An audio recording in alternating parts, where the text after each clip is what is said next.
They could see the people. That is the part that never goes away. From the shore, from the rescue vessels anchored just beyond the breaking surf, from the cliffs above the reef, they could see the survivors of the SS Valencia clinging to the rigging, to the hurricane deck, to anything still above the waterline. They could see them waving. They could hear them screaming. The ship had run aground less than 400 feet from shore. 400 feet. The length of a city block. And for 36 hours, while the Pacific Ocean slowly broke the Valencia apart piece by piece, rescuers watched from that distance and could not close it. 136 people died within sight of land. Every woman on board. Every child. This is the story of the SS Valencia, the ghost ship of the graveyard of the Pacific. And it begins, as so many of these stories do, with a decision that seemed reasonable at the time.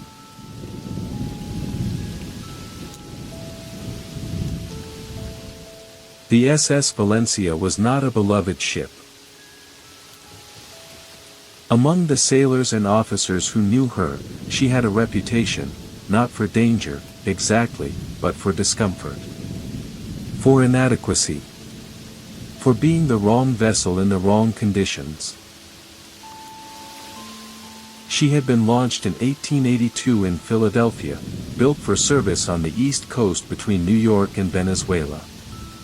Iron-hulled, 1,598 tons, 252 feet long. For the warm waters of the Caribbean trade route, she was adequate enough. But she had been designed for calmer seas, for warmer months, for a different ocean entirely. By 1886 she had been sold and brought around to the Pacific coast. She served during the Spanish-American War as a troop transport between San Francisco and the Philippines, carrying soldiers into a conflict she had no stake in. When the war ended, she was returned to civilian service, back to the West Coast, back to the passenger routes between California and the Pacific Northwest. The sailors who worked her in winter knew her problems. Her 30-meter bow was too tall, it blocked visibility from the bridge, and the sound of waves crashing against it made communication between officers nearly impossible in heavy weather. She had no double bottom. She was slow. She was cold in the winter months, and her passenger accommodations reflected that coldness in every way that mattered. She was not equipped for the Pacific Northwest in January. Nobody said this loudly enough.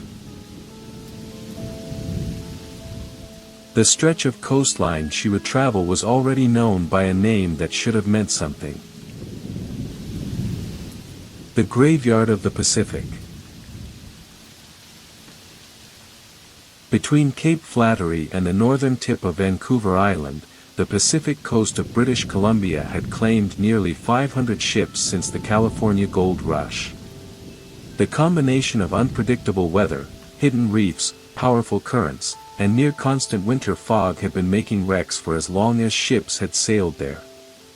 Lighthouses had been built. Telegraph lines had been run along the shore. None of it had been enough. The Valencia departed San Francisco at 11:20 in the morning on Saturday, January 20th, 1906. She carried 108 passengers and 65 crew.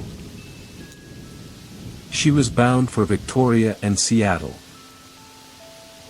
She was expected to arrive on Tuesday.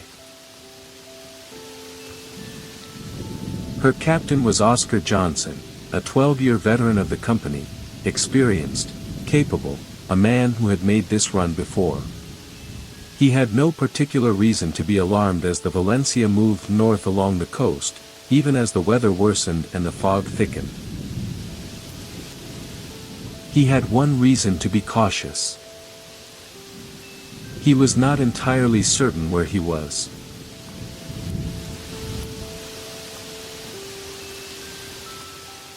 Celestial navigation, the method of fixing a ship's position by the stars, requires visibility.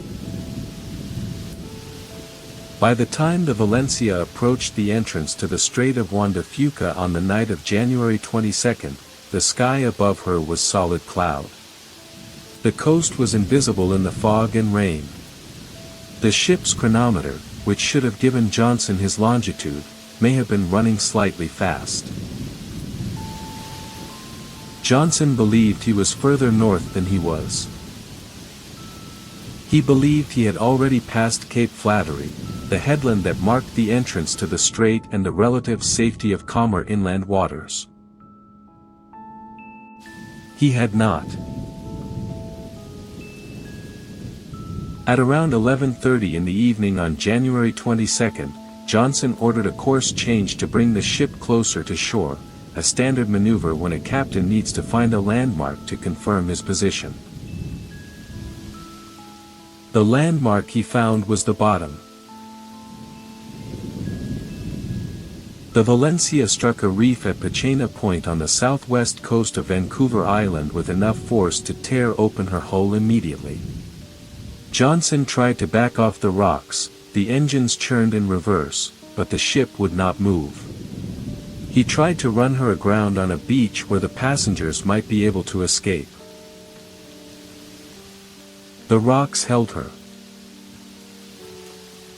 She was on a reef, caught between sheer basalt cliffs rising directly from the water and the full force of the Pacific breaking over her from the other side. Less than 400 feet from shore in one direction. Miles of cliff and forest in every other. Water began entering the hull immediately. The radio operator sent a distress call. The crew began preparing the lifeboats. And the Valencia began, very slowly, to die.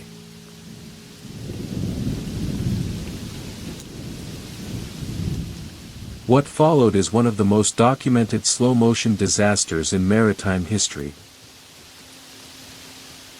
Not because the records are complete, they are not.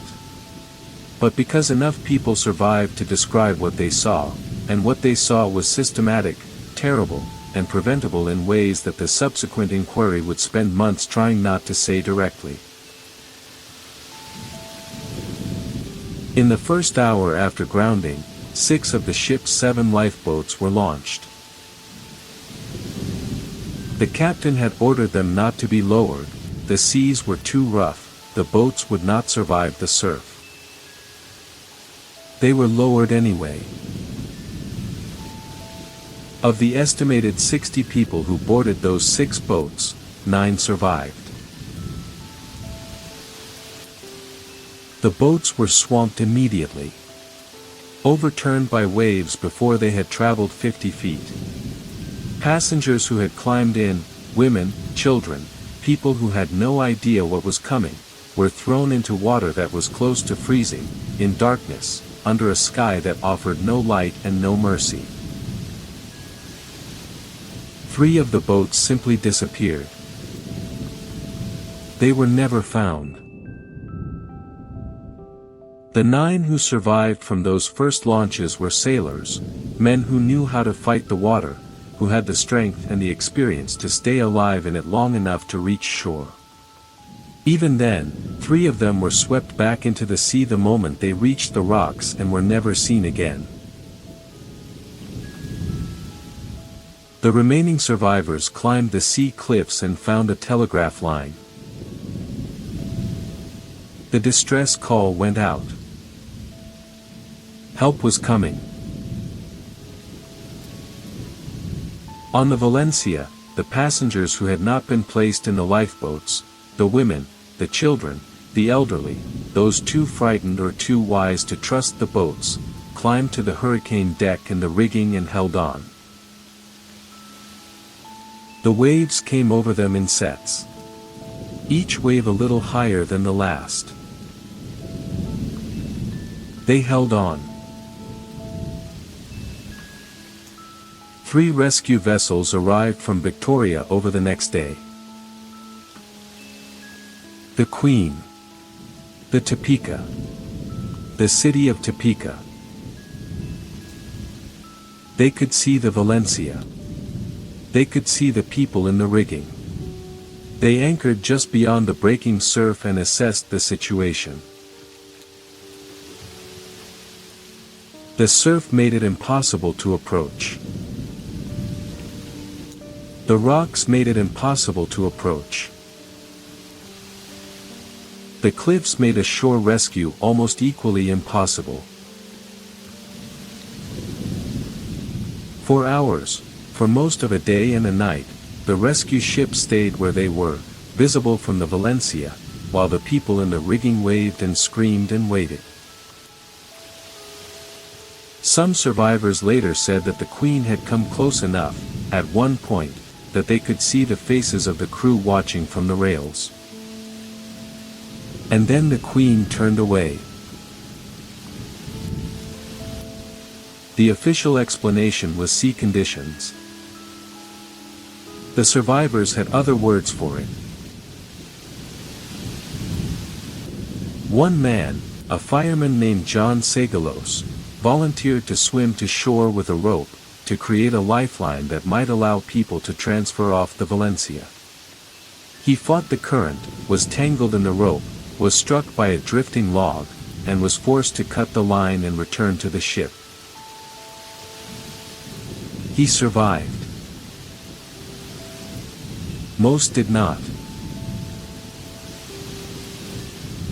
By the morning of January 24th, 34 hours after the grounding, the Valencia had settled lower in the water. The waves had broken away most of the upper structure. Approximately 90 people still clung to what remained. The rescue ships were still visible on the horizon. The 2 remaining life rafts were launched.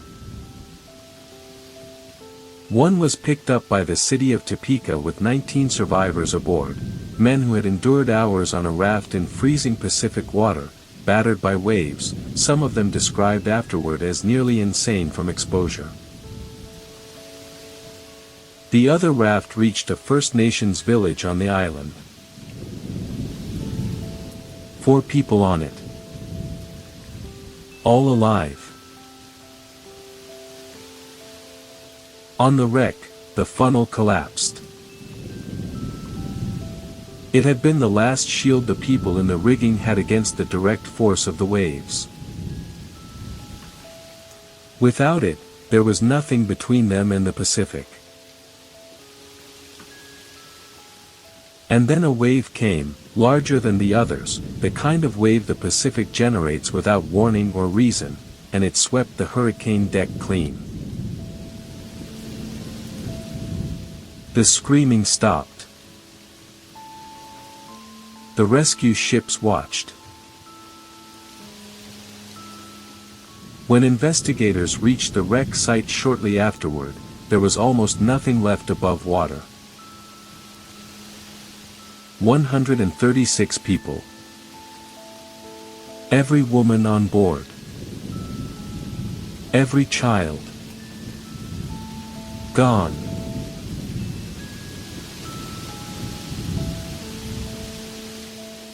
The inquiry that followed lasted months and produced hundreds of pages of testimony.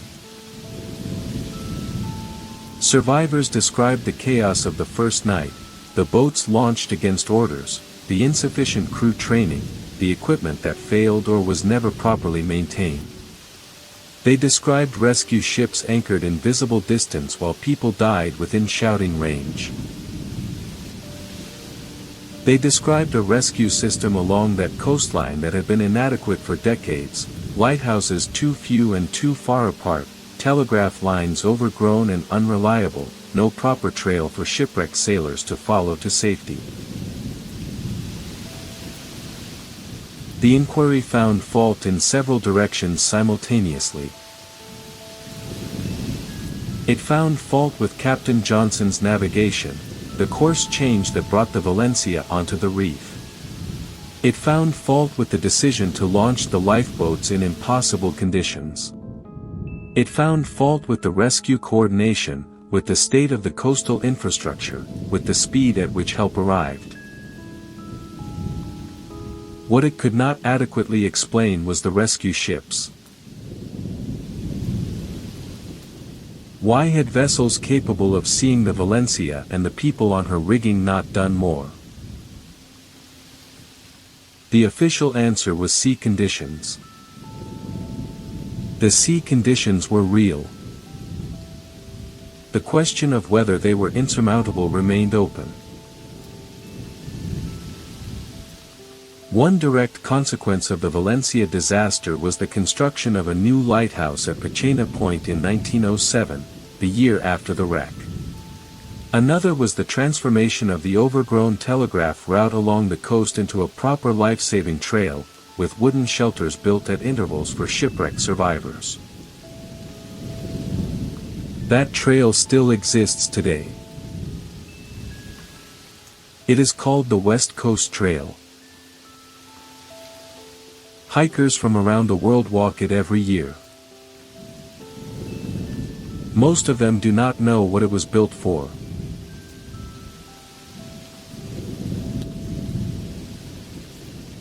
The wreck of the Valencia did not disappear. She sank in shallow water, 4 fathoms, less than 25 feet in some places, and her remains settled on the reef where she had grounded. Today, more than a century later, her rusting hull can still be seen from the cliffs above Pachena Point at low tide. A protected maritime artifact, slowly returning to the ocean that destroyed her. Most of her dead were never recovered. The Pacific coast in winter does not give its bodies back easily. Of 136 people, only a small number were ever identified and returned to their families. 5 months after the disaster, a local fisherman reported seeing something extraordinary. A lifeboat drifting near the wreck site, with 8 skeletons inside. A party was dispatched to investigate. They found no cave. They found no lifeboat. They found nothing at all. The fisherman's account was dismissed as the product of grief and imagination, of a coastline community still raw from what it had witnessed. And then, 27 years later, in 1933, long after the disaster had passed from news into history, someone found the Valencia's lifeboat number 5. It was drifting in Barkley Sound. In good condition. The original paint was nearly intact. As if it had been launched recently. As if it had been waiting somewhere, preserved, for reasons that nobody could explain. A lifeboat from a 1906 wreck, found in 1933, in better condition than it had any right to be. No human remains inside. No explanation for where it had been. Part of that lifeboat, the nameplate bearing the word Valencia, is on display today at the Maritime Museum of British Columbia in Victoria. You can go and look at it. You can read the name.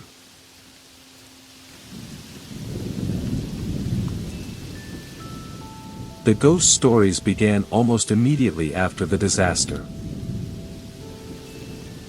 Sailors navigating that stretch of coast began reporting sightings: a ship, visible in the fog near Pachena Point, appearing and disappearing without explanation. The right size. The right shape. Running dark, with no lights. Others reported seeing a lifeboat moving across the surface of the water near the wreck site. Moving against the current. Moving without oars. A legend formed that the Valencia still sailed those waters. That she could not leave. That the people who had died within sight of land, watching rescue ships that would not come close enough, were bound to the place where they had been abandoned. One fisherman reported seeing the Valencia herself, the full ship, not a lifeboat, still visible in the fog, with figures still clinging to her rigging. Still waving. Still waiting. These are ghost stories. They are the kind of stories that form around any tragedy large enough and close enough to shore that a community has to find a way to live beside it. They are not evidence of anything supernatural. But the lifeboat found in 1933 is not a ghost story. It is a documented fact. A wooden boat, 27 years in the Pacific Northwest, in water that destroys wood within years, found in excellent condition, as if freshly deployed, in a sound more than 60 miles from the wreck site. Nobody has ever explained where it was. Nobody has ever explained how it got there. Nobody has ever explained the paint. The Valencia Bluffs, the 100-foot cliffs directly above the wreck site, were named for the ship after the disaster. They are part of Pacific Rim National Park Reserve today. Tourists photograph them in the summer. Hikers stop and look down at the rusting remains in the water below.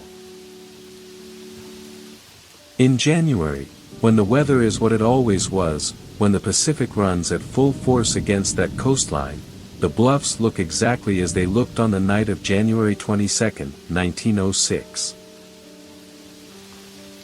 Sheer rock. Heavy surf. No way down. No way across. 400 feet of water between the living and the dead. And the Pacific, as it always has, holding the line between them. 136 people died on this reef.